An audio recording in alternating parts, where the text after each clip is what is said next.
지금 시장은 의외로 강하다. 강하지만 끌고 올라갈 동력과는 좀 별개다. 이제 메모리 쪽들에 대해서는 2020년과 2021년에 투자를 고려해야 되지 않을까.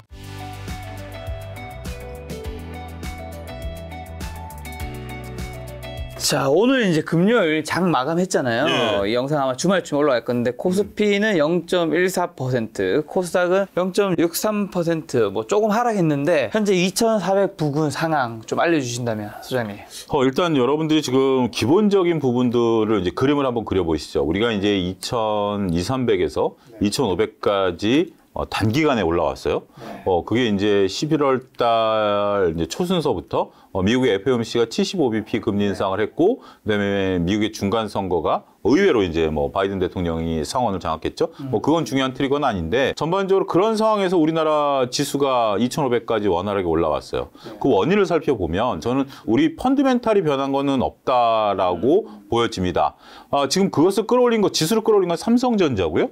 여기에 외국인과 환율이다. 이 삼박자가 맞아떨어졌다라고 저는 말씀드릴 수 있을 것 같아요. 왜냐하면 SK하이닉스 같은 경우 9월 28일서부터 외국인들이 먼저 사기 시작했고 10월 중순서부터 삼성전자를 외국인들이 집중적으로 매수를 했어요. 근데 그때 당시에 환율이 얼마였었냐면 1,420, 30원 정도가 고점으로 머물고 있었던 때입니다. 그러니까 결국 미국이 FOMC 11월 초에 금리 인상을 하고 그 다음 주에 중간선거가 있었는데, 우리가 이제 그런 예상을 했죠. 중간선거 때까지는 킹달러를 인위적으로 유지하는 시각도 일부 있었죠. 그래서 선거 이후부터는 킹달러가 무너질 것이다 라고 봤었는데, 선거 그 전주부터 이제 무너지기 시작했죠. 물론 이제 우리는 위안화라든지 엔화가 조금 강세로 돌아섰던 영향도 먼저 받았었긴 했습니다만, 자, 정리해드리면 외국인들이 10월 달에 3조 5천억을 샀고요. 11월 중순까지 대략 한 1조를 샀어요. 근데 집중적으로 산 건 IT였어요. 물론 이제 LG엔솔이라든지 LG화학 같은 것도 사긴 했습니다만 대부분은 삼성전자를 샀다라는 거죠. 8월 달에도 꽤 외국인들이 샀었는데 그때는 태조 이방원을 샀어요. 자, 이것을 왜 제가 이것을 말씀드리냐면 이게 굉장히 중요한 트리거인데, 8월 달에는 태조 이방원을 사다 보니까 종목이 분산되죠. 근데 이번에 10월 달에 외국인 매도는 대부분 삼성전자였어요. 그리고 환율이 1,430원. 그런 상태에서 환율이 갑자기 100원이 뚝 떨어졌죠. 그러면 환이 얼마 움직였냐면 대략 6, 7% 정도 움직인 겁니다. 1,430원에서 1,330원까지 떨어지면 환율이 대략 6, 7% 정도 올랐어요. 수익이 난 거예요. 그렇고 삼성전자가 대략 한 5만 7천 원에서 6만 원 초반까지 가면 여기서도 한 5%씩이 난 거예요. 자, 두 개를 더하면 몇 프로죠? 10%가 넘죠. 그래서 외국인들이 삼성전자를 샀을 때 뭐 여러 가지 얘기가 있었죠. 반도체 사이클상 엔비디아의 감산 때문에 삼성전자가 앞으로 이제 개선될 것이다라고 보는 시각도 일부 있었습니다만, 지금 삼성전자가 6만 원 초반에서 자리를 잡으려고 모색하는 거 보면 꼭 그 이유만은 아니로 보여지죠.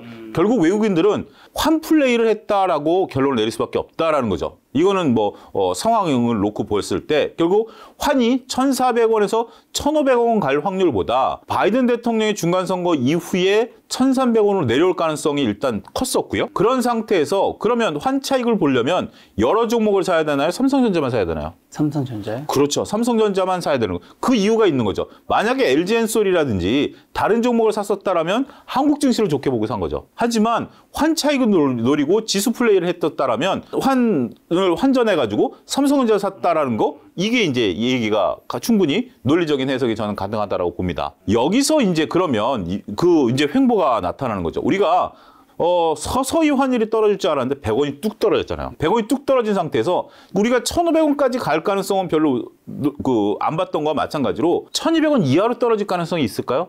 많지 않겠죠. 그것도 또 많지 않습니다. 그래서 1,300원대 초중반에서 움직일 가능성이 있다고 보는 거죠. 여기서 갑자기 뚝 떨어지다 보니까 이번 주 초에 어떤 결과가 나타났냐면 1,350원까지 갑자기 튀었어요. 환율이 조금. 변동성이 컸었죠. 그런 상태에서 외국인들은 1,320, 30원은 1,350원으로 가면 앉아서 환 차익을 까먹고 있는 거죠. 그런 상태에서 삼성전자 외국인 매도가 며칠 나왔어요. 100만 주, 뭐 몇십만 주 이런 식으로. 제가 논리적인 근거를 삼을 수 있는 게 그런 거죠. 외국인들 입장에서는 10% 이익 난 것을 빨리 처리를 해버려야지, 이거를 가만히 놓고 있다가 환율이 다시 1,370, 80원에 고착되고 삼성전자가 제자리에 머무른다라면 이거는 또 골치 아픈 거죠. 5, 6% 정도 수익이 났다라고 하면 이건 좀 애매해지는 거죠. 그런 모습인데 다행히도 지금 환율이 1,330원 정도에 머무르고 있다라면 외국인들은 다소 느긋해질 수 있죠. 여기서 만약에 정말 2019년도와 같이 삼성전자가 턴해준다라면 환은 일단 한 6, 7% 정도 확정은 되는 상태고 여기서 삼성전자가 만약에 반등해준다라면 수익은 플러스 알파가 되는 거죠. 그런 상황이 저는 연출이 되고 있다라고 저는 보는 겁니다. 그걸 지수로 보면 2,500 찍고 2,400 살짝 깼다가 요 사이에 이제 환율이 약간 튀면서 삼성전자 외국인들 매도가 나왔고 다시 지금 이제 올라가는 상황이죠. 아쉽게도 지금 이제 저희가 이제 금요일 날 녹화를 하고 있는데 오늘 새벽에 이제 미국 증시가 추수감사절로 휴장이었고 오늘 밤에도 일단은 반장밖에 안 열리죠. 이런 공백기에는 보통 개별 종목들이 좀 많이 움직입니다. 특히 이제 지수가 지금 삼성전자가 이제 쭉쭉쭉 치고 올라가기 어려운 상황에서 그래도 2,500으로 방향을 좀 잡은 상황에서 이런 상황이라면 개별 종목들이 좀 움직여줘야 되는데 안타깝게도 오늘 위메이드 사태가 터져버린 거죠. 그래서 개별 종목이 팍 두드려 맞아버린 거죠. 그래서 공교롭게도 지수가 조금 그렇긴 했습니다만 그래도 의외로 지수가 강하죠. 굉장히 만약에 지수의 투자 심리가 약하다라고 보면 이 정도 사태면 여타 성장주들을 다 끌어내렸을 텐데 지금 특정 업체들 빼고는 성장주들이 다 밀리지는 않았어요. 그렇게 본다라면 지금 시장은 의외로 강하다. 한 가지 의외로 강하지만 끌고 올라갈 동력과는 좀 별개다. 제가 말씀드린 강함이라는 것은 어느 정도 하반 경직이 유지되고 있는 상황이다. 이렇게 정리를 해드릴 수가 있겠습니다. 근데 한 때문에 이제 삼성전자 샀다고 말씀해 주셨는데 그럼 한 때문에 LG엔솔을 사면 안 되는 건가요? 아무 지수 영향력이 그런 거죠. 물론 그 LG엔솔도 사긴 샀어요. 그리고 이제 LG화학 같은 경우 최근에 외국인들이 관심이 높아지는 건데 지수를 놓고 보려면 물론 이제 지수 영향력이 저는 LG엔솔의 역할이 나름대로 LG엔솔이 조금 뭐 고밸류다 뭐 이런 얘기들이 있습니다만 선물 플레이를 하는 데 있어서는 LG엔솔이 전 중요한 역할을 한다고 봐요. 옛날에는 삼성전자 잡고 선물을 그냥 흔들어 버렸잖아요. 아니 선물 잡고 삼성전자를 흔들어 버리든지. 근데 이제는 LG엔솔과 같이 봐야죠. 이 선물 흔들어 버리려고. 근데 이게 두 업종이 다르죠. 하나 반도체고 하나 2차 전지니까. 그래서 선물 플레이는 좀 어려워질 수 있다라고 보여지지만 지금 삼성전자 산 것에 대한 부분은 환 플레이를 했었다라는 부분들로 저는 보고 있는 시각이다. 이렇게 말씀드릴 수 있겠습니다. 방금 말씀해 주신 위메이드 이슈가 있는데 오늘 이제 위믹스 코인 상패, 그 다음에 또 개별 이슈가 시끄러운 게 카카오 계열사의 특별 세무조사 등 이런 것들 좀 어떻게 봐야 될까요? 굉장히 뭐 악재죠. 지금 뭐 오늘 위메이드에서 기자회견을 통해서 어피티의 뭐 슈퍼 갑질이다 뭐 얘기를 했는데 뭐 그거는 뭐 저는 뭐 서로 간에 격앙된 표현이다라고 좀 말씀드릴 수 있겠죠. 중요한 뭐 저는 코인 거래는 안 하지만 코인 중요한 거래소 4군데가 동시에 이런 결정을 내렸다. 물론 협의체가 있었습니다만 이게 지금 당장 뭐 갑자기 아닌 밤중에 결정 내린 건 아니죠. 3주간 시간을 줬어요. 원래 2주간 하는데 한 주가 더 연장했기 때문에.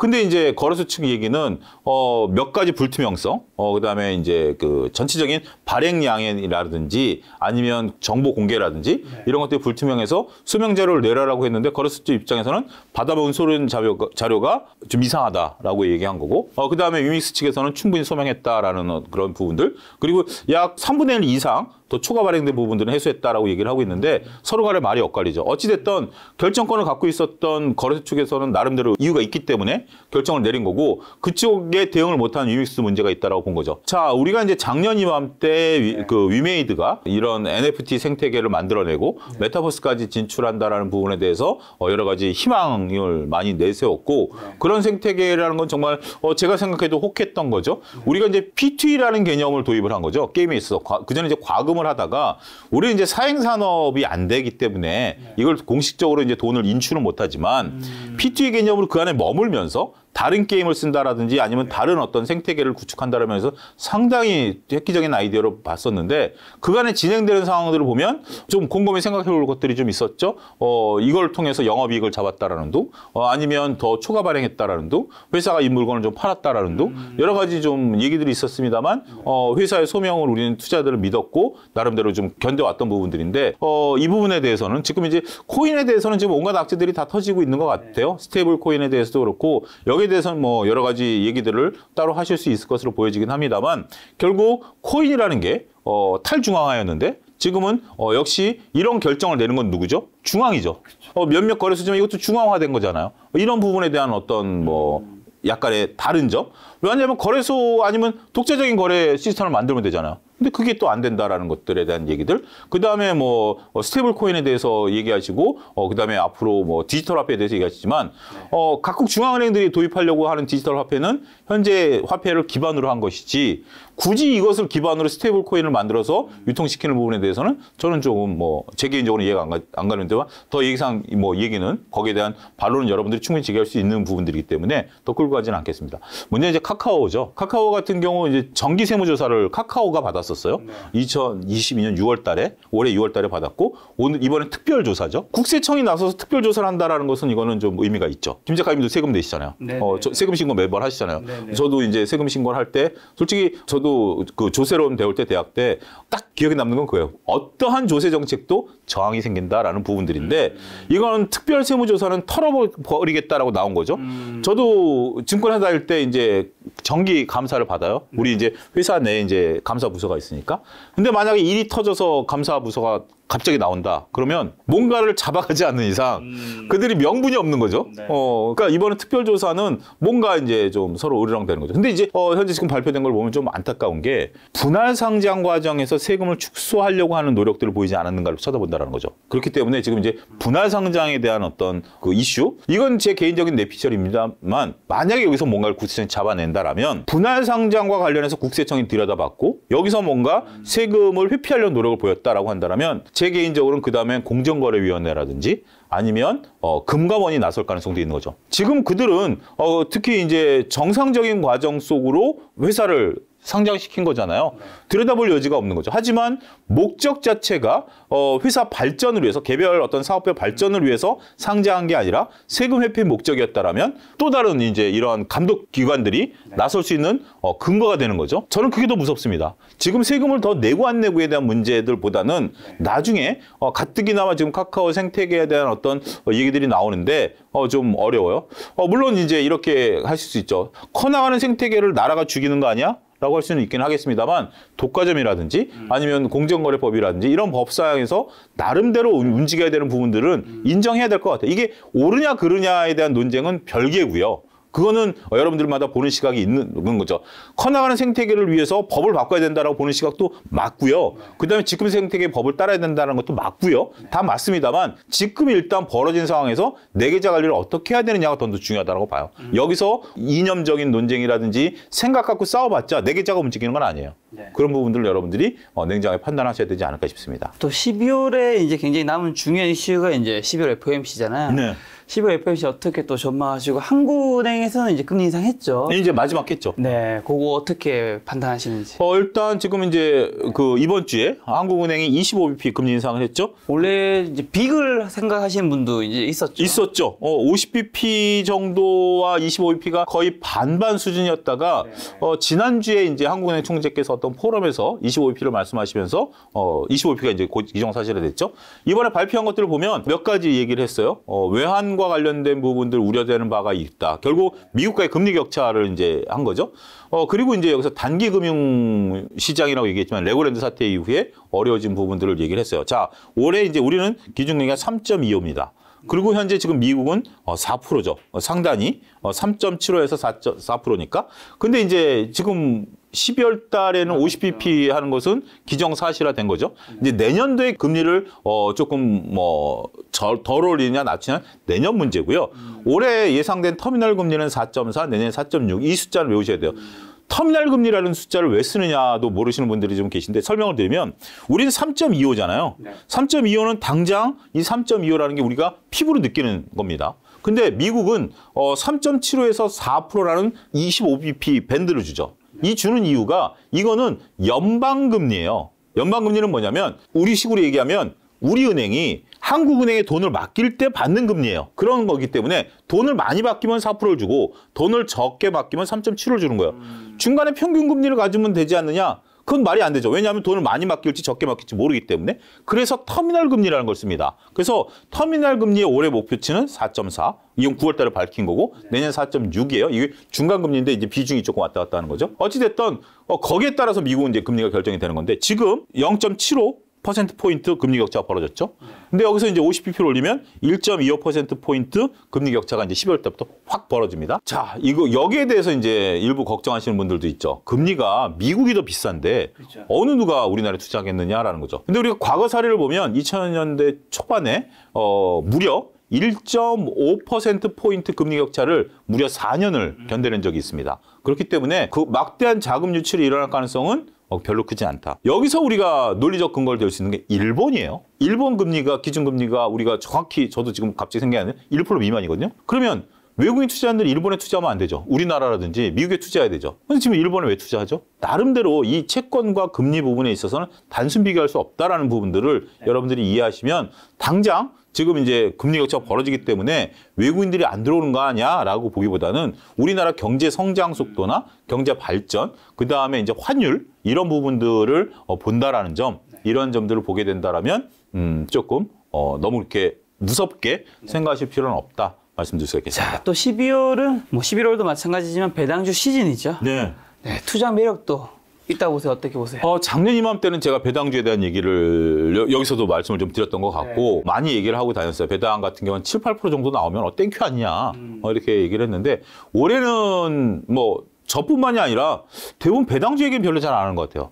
배당주 얘기를 안 하는 것 같아요. 이게 몇 가지 이제 포인트를 저는 좀 볼 수 있다라고 보여지는데 첫 번째 포인트는 현재 지금 내년도 경기에 대한 그 둔화 우려감들이 있죠. 경기 둔화 우려감들이 있기 때문에 시세가 떨어질 가능성이 있다라는 겁니다.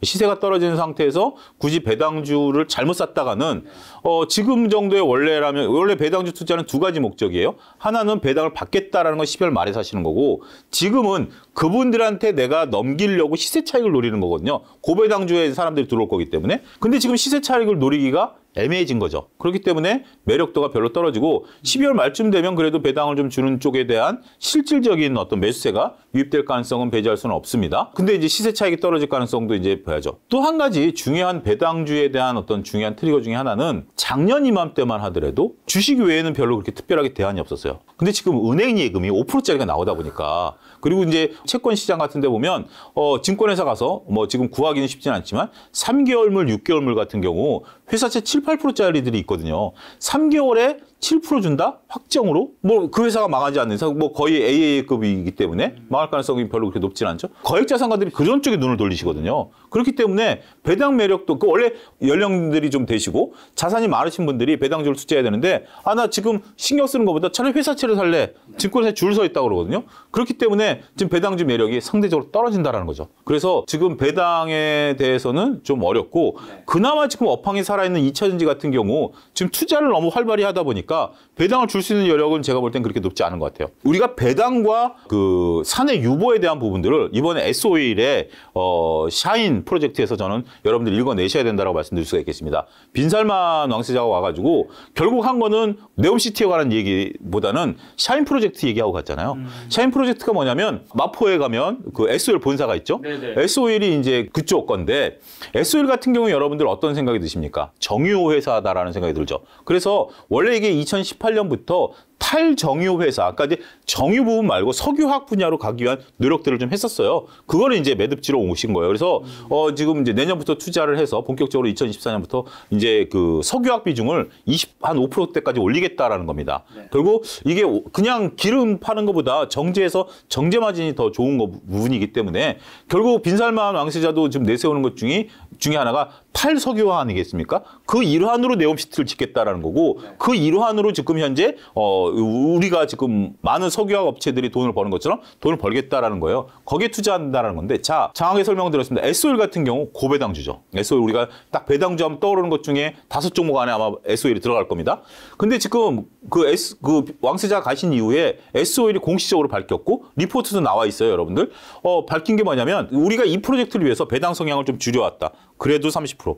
그전에는 거의 한 40% 넘게 배당을 줬던 것 같아요, S-오일이. 근데 지금 이것을 계획하면서 배당을 좀 줄였어요. 그리고 뭐 했냐? 사내에 돈을 남겨놓은 거죠. 돈을 남겨놨고 올해는 이 배당 성향을 유지할 것이다. 내년도부터는 배당 정책이 바뀔 수 있다라고 공식적으로 회사에서 언급을 했습니다. 어떻게 바뀔지 몰라요. 근데 늘리는데 바뀐다라고 얘기하나요? 보통 줄일 때. 그렇죠. 그렇게 이해를 하셔야 되죠. 줄일 가능성이 높다라는 거죠. 그러면 결국 배당을 주지 않고, 그러니까 빈살만 왕세자가 와가지고 빈살만 왕세자 돈으로 샤인 프로젝트 하겠다라는 거 아니에요. S-오일이 번 돈 갖고 투자하라는 얘기예요. 물론 이제 6억 달러 정도는 저쪽에서 송금한다라는 얘기 있고 나머지 자금 어떻게 하느냐라고 하니까 사내에서 하겠다는 거죠. 결국 배당 안 주고 그걸로 투자하겠다라는 거예요. 교과서적인 얘기예요. 회사가 성장할 때는 내부 유보가 맞습니다. 배당을 주지 않는. 우리가 이제 그동안에 배당을 안 줬다라고 해서 불만소리를 한 게 그동안 우리는 고속 성장을 하는 과정에서 그게 필요했던 거고 미국은 어느 정도 코카콜라 같은 경우 성장이 필요 없잖아요. 성장 많이 했죠. 그러니까 배당을 주는 거예요. 근데 지금 우리 2차전지 같은 경우는 투자를 해야 되게 돈이 없는 거예요. 그러니까 2차전지가 배당을 안 준다 해서 이게 나쁜 주식이 아니라 투자해서 결국 규모를 키워야 되는 거 아니겠습니까? S-오일도 그런 작업이 들어간다라는 거. 그래서 저는 S-오일 같은 경우는 올해까지는 배당주로서의 역할을 할 수 있습니다만 내년도부터는 고배당주에서 탈락할 가능성도 있다. 이런 것들을 여러분들이 캐치해내는 것도 하나의 도움이 되지 않을까 싶습니다. 소장님 말씀대로 내년도 경기 전망 굉장히 좀 어두운데 주식 투자 어떻게 해야 될까요? 한국은행이 금리 발표를 하면서 올해 이제 경제 성장률 2.8은 그냥 유지를 했어요. 그렇지만 내년도 경제 성장률 1.7입니다. 1%포인트 역성장하는 거죠. 무려 30%나 역성장할 것을 보여주고 2024년에 2.3% 성장할 것으로 보는 거죠. 일단은 좀 다들 어려울 것 같아요. 일단 이런 것들보다는 소비 둔화가 이루어질 가능성이 있죠. 지금 각 기업들마다 재고가 늘어나고 있고 자동차 같은 경우 지금 현재 할부 금리가 10%대 달했다는 뉴스들이 막 나오잖아요. 10% 이자 내면서 자동차를 산다? 쉽지 않죠. 그랜저 같은 경우 정확한 거 보면 한 3,500만 원이라면 연간 이자만 대략 한 400만 원 낸다는 거죠. 이자만? 그러면 한 달에 한 40만 원씩 이자 내야 되죠. 원금 말고. 그런 것들을 과연 할 수 있겠느냐라는 부분들을 보면 결국 쉽지 않을 것 같아요.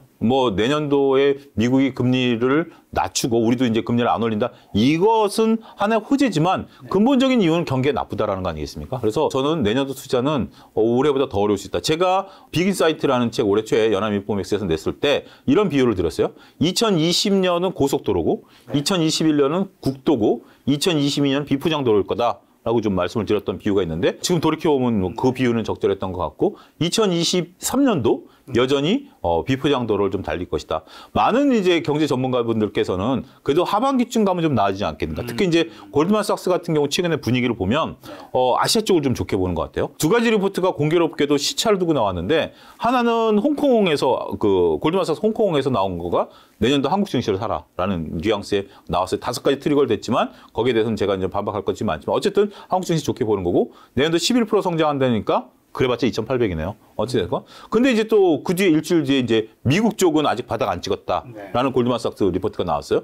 이런 것들을 봤을 때는 이제 서로 각 부서가 다르고 걔네들이 우리가 볼 땐 골드만삭스지만 서로 이제 지역별로 떨어져 있고 다 하니까 다르지만 전반적인 글로벌 IB들의 뉘앙스는 미국 쪽보다는 한국 쪽을 좀 보고 있는 게 아니겠는가? 그렇지만 그렇다 하더라도 지금 현재 이걸 뚫고 갈 수 있는 경기 불황을 뚫고 갈 수 있는 업종이 있죠. 대부분 2차 전지라든지 이런 쪽들에 대해서는 새로운 트리거를 만들어갈 수 있다라는 측면에 있어서는 그래서 신재생 에너지 미국의 IRA법에 대해서 하는데 저는 여기 한 가지 더 하고 싶어요. 우리가 2차 전지 다 알고 있죠. 신재생 다 알고 있죠.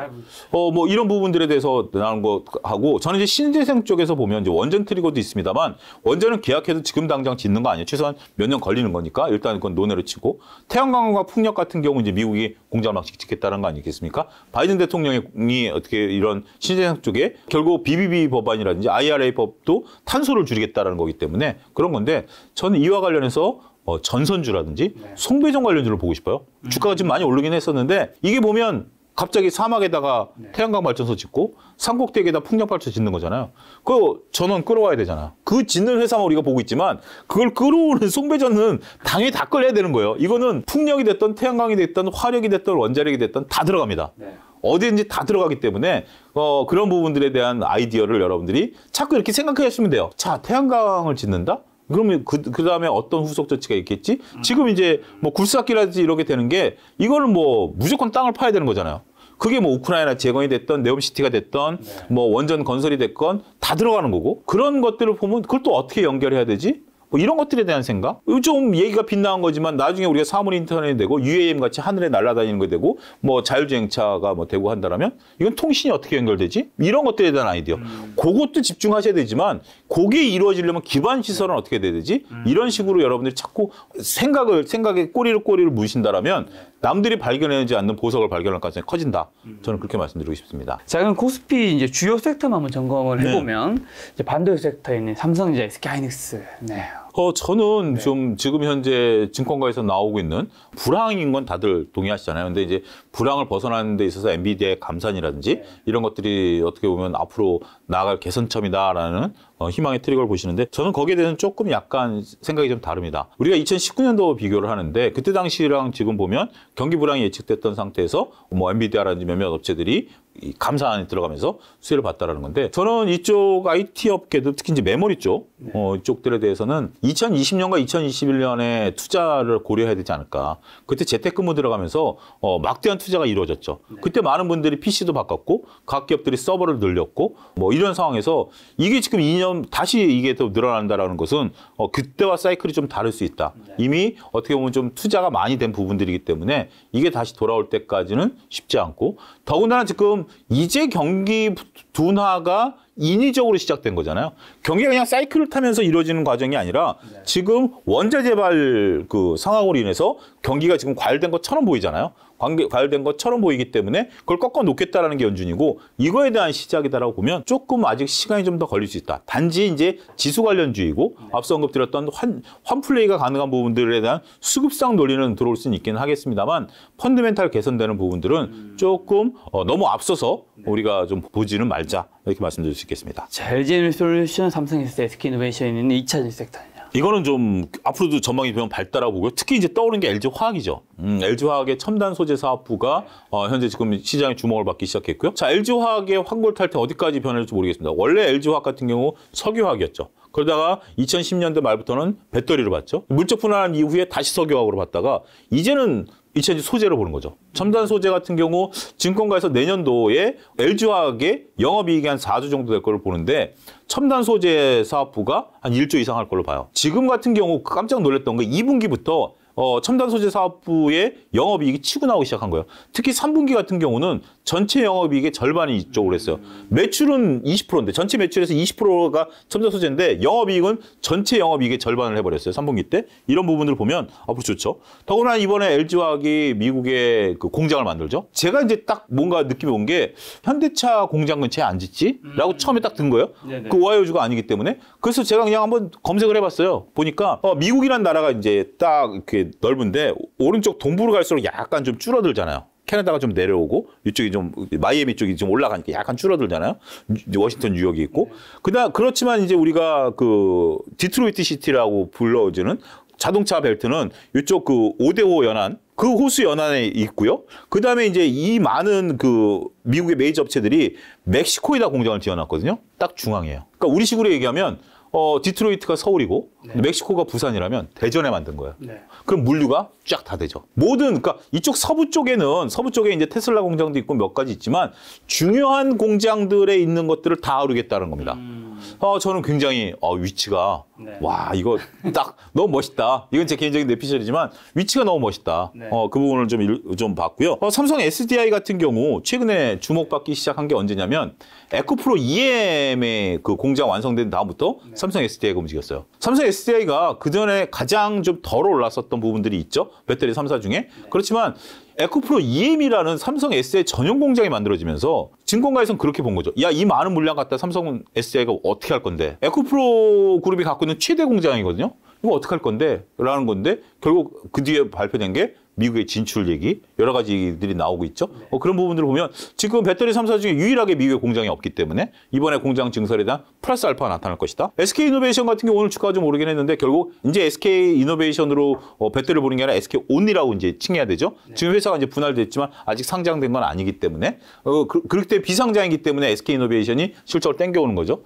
SK온 같은 경우 이제 내년도에 드디어 흑자가 이제 3사가 다 모습이 다르죠. LG엔솔 같은 경우 대장주고 흑자가 났지만 SDI는 흑자가 났지만 미국에 공장이 없다라는 거. SK온 같은 경우는 미국에 공장이 있지만 아직까지 적자라는 거. 근데 이제 내년에 흑자 전환 가능성이 있다라는 측면에 있어서는 배터리 3사가 다 주목받을 수 있고 여기에 동반해서 뭐 첨보라든지 지금 이런 것들에 대한 다양한 트리거들 에코프로 그룹주라든지 이런 것들이 전반적으로 같이 성장할 가능성은 있다. 단 최근에 이제 일부 증권가에서는 이제 밸류에 대한 얘기들을 좀 해요. 밸류를 너무 땡겨온 거 아닌가. 그런 부분들이 있다라는 것도 여러분들이 보시고 마냥 좋다라기보다는 저는 이렇게 가능하다라고 봐요. 이런 종목들을 그럼 어떻게 매매를 해야 되느냐? 들고 가야 되느냐?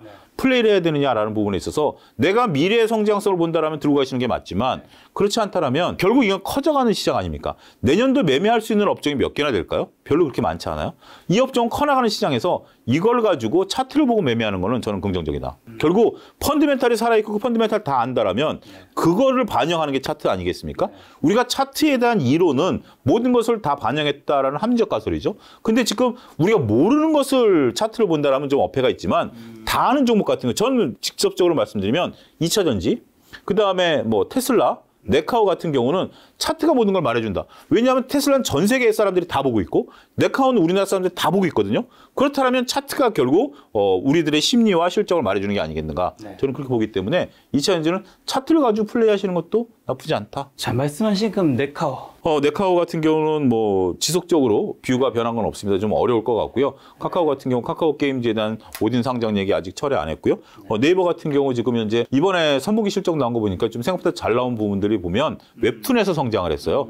일본과의 합작. 웹툰에서 이제 성장세를 이제 빌미를 삼는데 그거 외에 회사가 공식적으로 지금 이제 성장에 대한 모델을 내세우는 거 없고 광고 수익이 조금 성장세가 성장은 하지만 성장세가 많이 둔화됐다라는 거. 우리가 이제 광고 시장도 지금 내년도 경기 둔화가 예상되면 기업 입장에서 가장 먼저 줄이는 것 중에 하나가 광고 아니겠습니까? 그런 거에 대한 직격탄을 맞을 가능성도 있고 광고 시장이 자꾸 움직이잖아요. 김 작가님 어리셨을 때만 하더라도 광고는 주로 공중파라든지 신문이었죠. 잡지 이런 거였다가 그러다가 이제 네이버 포털이 생기면서 그쪽으로 광고가 열렸고 디지털로 많이 갔죠. 디지털로 갔죠. 지금은 이제 그런 광고보다는 뭐 지금 여러분들 보신 유튜버라든지 아니면 틱톡이라든지 채널들이 다양하게 됐잖아요. 그러다 보니까 광고를 집행하는 금액은 예를 들어서 어떤 회사가 100억을 집행한다라고 놓으면 우선순위를 두고 집행을 해야 되잖아요. 그러면 좀 얘기가 달라질 수도 있는 부분이 아니겠는가 싶습니다. 네. 자, 삼성바이오로직, 셀트리온, 바이오섹터는요? 이쪽은 그냥 묵직하게 가는 것 같아요. 뭐 제가 삼성바이오로직스에 대해서는 올 초부터 긍정적으로 말씀드렸는데 주간 제자리예요. 어떻게 보면 그냥 올해 농사는 그냥 똔똔 정도 농사가 되는 건 있는데 역시 커나가는 성장성. 지금 이제 공장 증설에 대한 부분들 트리거는 있다라고 봐야 되겠죠. 셀트리온도 지금 현재 셀트리온이 저는 이제 내년도 미국 트리거를 보셔야 될 것 같아요. 그동안 셀트리온이 성과를 냈던 건 유럽 시장이었거든요. 근데 지금 미국이 변하는 두 가지를 여러분들 읽어내셔야 되는 게 시밀러 강자는 유럽이었고요. 신재생 강자도 유럽이었어요. 근데 그 중심축이 지금 미국으로 오고 있는 겁니다. 그래서 셀트리온도 지금 미국에서 그 회사를 이제 다시 이제 합치면서 분사를 했다가 미국에서 집중하려고 하고 있고요. 그 다음에 이제 신재생도 미국에서 집중하려고 하고 있죠. 그래서 지금 이 중심축이 유럽에서 미국으로 올라오고 있는 바이오 시밀러하고 신재생 에너지 측에 대해서 미국이 내년 이후부터 얼마큼 커나갈 수 있느냐. 일단 땅이 넓잖아요.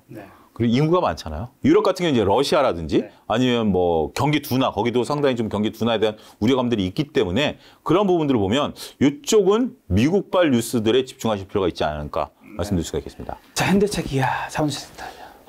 아무래도 차가 안 팔릴 것 같아요. 미국 같은 경우 이번에 금리 인상하기 이전에 제가 10월 말쯤에 자료를 봤는데 미국도 이제 그 신용도에 따라서 그 금리가 다르는데 상중하로 나누면 단순하게 상층이 10%, 중이 15%, 하위가 21%예요. 근데 지금 이게 금리가 11월 초에 75p 올렸잖아요. 최소한 1, 2%는 더 올랐겠죠. 평균 15% 이상 이자를 주고 차를 산다?